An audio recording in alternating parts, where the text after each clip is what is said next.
প্রিপজিশনের উপর 22তম ক্লাস নিয়ে আপনাদের সামনে চলে এসেছি। আমরা আজকে পড়ব সিন্স এবং ফর এর ব্যবহার।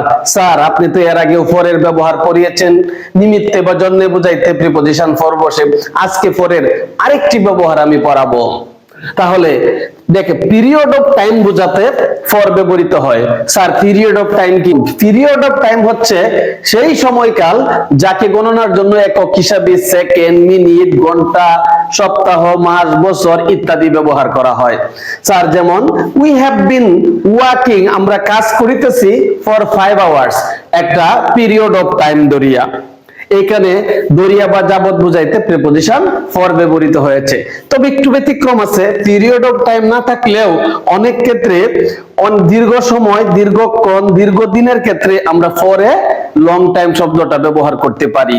যেমন we have been living in Dhaka for a long time. We have been living in Dhaka for a long time. Point of time বোঝাতে since বসে। since কি অর্থে বসে? হতে থেকে অর্থে since ব্যবহৃত হয়। যেমন I have been waiting since Monday, আমি সোমবার হতে এখানে অপেক্ষা করিতেছি। এটা পিরিয়ড অফ টাইম না, এটা হচ্ছে পয়েন্ট অফ টাইম। এখানে সুনির্দিষ্ট করে বলা সোমবার। এরকম সময়ের নাম যদি উল্লেখ থাকে তাহলে সিন্স, আর সময়ের পরিমাণ বা পিরিয়ড অফ টাইম উল্লেখ থাকলে প্রিপজিশন ফর ব্যবহৃত হয়। দেখেন, পয়েন্ট অফ টাইম বুঝাইতে কাকে বোঝায়? গত সোমবার, গত সপ্তাহ, গত মাস, গত বছর, 3টায়, বিকাল 4টা থেকে, সন্ধ্যা থেকে, সকাল থেকে, দুপুর থেকে, এরকম পয়েন্ট অফ টাইমের ক্ষেত্রে আমরা কি ব্যবহার করি? সিন্স।